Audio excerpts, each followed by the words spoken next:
کنستیتوسیا که اساس اصلاحات استراتژی جمعیت و دولت در همه ساحه‌ها میباشد، نقش مهم و بی‌نظیر در تحکیم اساس حقوقی اصلاحات و رسیدن به نتیجه‌های ثمره بخش دارد. روز 8 دکبر سنه تاریخی قبول شدن کنستیتوسیا یک مرحله مهم سرنوشت خلق سرملت است و این روز همیشه به طور وسیع در تمام مملکت از جمله در ناحیه سوخ تجلیل می‌گردد. به این مناسبت در مرکز مدنیت ناحیه سوخ چاره‌بینی متنتن برگزار گردید. در تالار همه فعالان و خدمتیان دولتی جمع آمدند. چاره‌بینی با طنین انداز سرود ملی دولت صاحب اختیارمان آغاز یافت. همه همچون رمز احترام به سرود ملی از جای خیس دست در پیش سرود ملی را زمزمه کردند.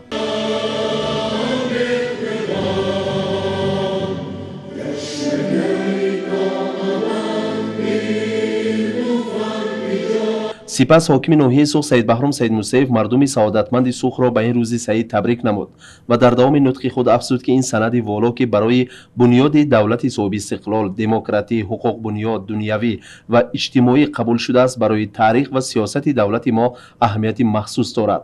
قبول سرقانون در تاریخ استقلالیت یک صحیفه مهم و تقدیرساز به حساب می رود که عامل اساسی تحکیم استقلالیت دولتی خلق ما گردید. کنستیتوسیا اساسهای سیاسی و حقوقی و سمت‌های اساسی پیشرفت و انکشاف دولت و جامعه را با واسطه معیارهای حقوقی و ضروری مطابق به معیارهای بین المللی معین کرده است. Siz azlarni 8 dekabr O'zbekiston Respublikasi Konstitutsiyasi qabul qilinganligining 33 yiliga munosabat bilan chin qalbimdan samimiy tabriklayman.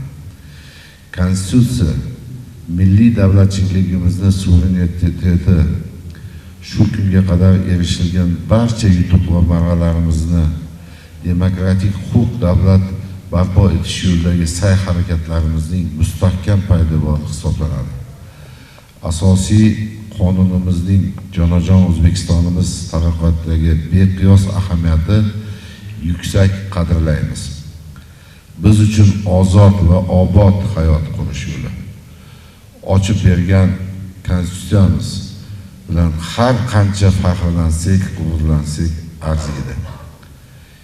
Inson qadr qimmati manfaatini ta'minlash bo'yicha boshlagan islohotlarimizni yangi konstitutsiyamiz makonida yanada qat'iy davom ettiramiz. Xalqimiz xohish irodasiga binoan asosiy qonunimizda o'z aksini topgan tamoyillarimizni to'liq ro'yobga chiqarishimiz va hayotimizni ajralmas qismiga aylantirishimiz lozim. Agar biz bugungi mana tinchligimiz, osoyishtaligimiz, inson qadri uchun, xalqimiz manfaati uchun hurmatli yurtboshimiz rahbarligida amalga oshirilayotgan islohotlarning hammasini eng mustahkam asosi bu konstitutsiyamiz. Konstitutsiyamizning 7-moddasida xalq davlat hokimiyatining birdan-bir manbaidir deb yozilgan. Ana shu qoidadan kelib chiqib, hurmatli prezidentimiz boshchiligida fuqarolarning davlat va jamiyat boshqaruvidagi ishtirokini kengaytirishga qaratilgan islohotlar izchil davom etmoqda. Yangi O'zbekiston 8 yildan buyon shaxtan qadamlar bilan dadil bo'lib, hurmatli yurtboshimizni rahbarligida yangi O'zbekiston quryapmiz. Mana shu jarayonlarda mana shu o'tirgan hamma bevosita qatnashyapti.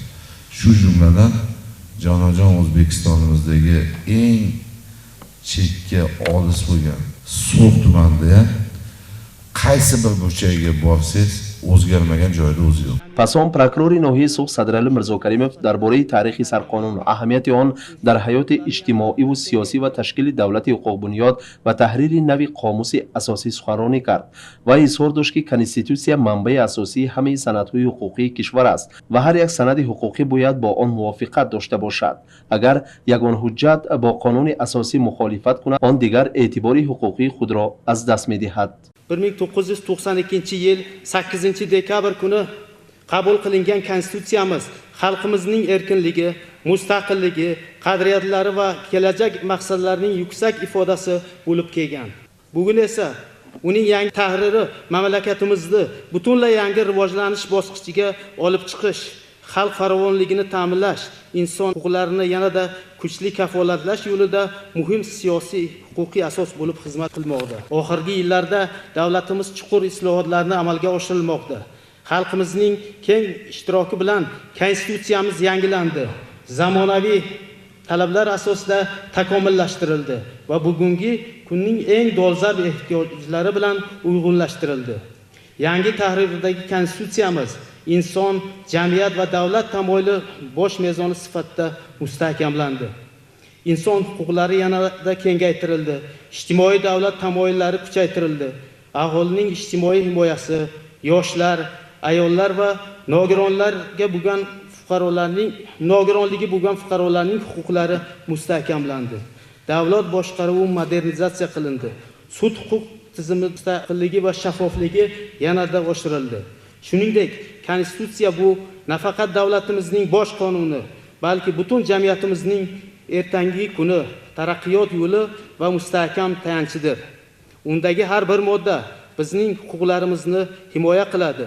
Hayotimizda adolat va barqarorlikni ta'minlaydi. Konstitutsiyaga amal qilish har bir fuqarolarimizning burchi, har bir davlat xizmatchisining mas'uliyati va har bir yetakchining sharafli vazifasidir. Bugungi konstitutsiya kuni bizga bir haqiqatni eslatadi. Xalq va davlatning kuchi qonun ustuvorligida, adolatda, birlik va hamjihatlikda. Shu bois yurtimizda tinchlikni asrash, yoshlarni vatanparvarlik va qonuniylik ruhida tarbiyalash, jamiyatda adolatni mustahkamlash, fuqarolik jamiyatni yuksaltirish barchamizning umumiy vazifamizdir. برنامه کنسرتی بخشیده بر روز کنستیتوسیا با اشتراک کارمندان مرکز مدنیت ناحیه و خوانندگان اقتدارناک مکتب‌های ناحیه سوخ برگزار شد.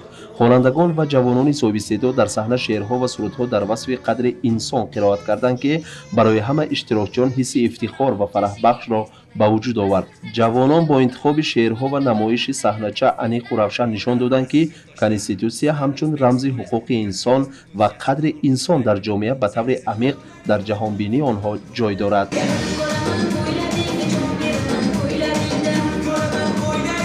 کنستیتوسیای ریسپوبلیک ازبکستان این سرقانون دولت ریسپوبلیک ازبکستان است که برای تمام دولت ازبکستان قانون‌ها و شرایط‌های خیلی خوب را فراهم دارد. یعنی کنستیتوسیای ریسپوبلیک ازبکستان در دور پیشترک سال 1990 سال 8 دکامبر تأسیس گردیده بود.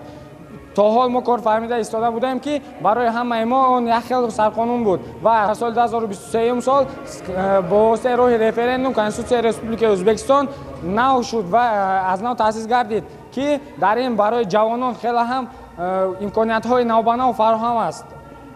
ما خرسند هستیم که در همین دولت ریسپوبلیک ازبکستان زندگانی میکنیم و دولتمان با ما همین شرایط‌ها رو برپا کرده است. از فرصت استفاده برده به همه هموطنانمان روز کنستیتوسیا رو مبارکبادی میکنم. با اطمینان میتوان گفت که کنستیتوسیای جمهوری ازبکستان نمونه اعلای تفکر سیاسی و حقوقی خلق ما است. در اساس این سرقانون ساختار قانونگذاری ملی، مقامات دولتی و انستیتوت‌های جامعه شهروندی در کشور تأسیس یافتند که قدمی مهم در تأمین رشد دموکراتیا و حقوق انسان در ازبکستان می باشد. روز قبول سرقانون در ناحیه سوخ واقعا هم به طور وسیع تجلیل گردید.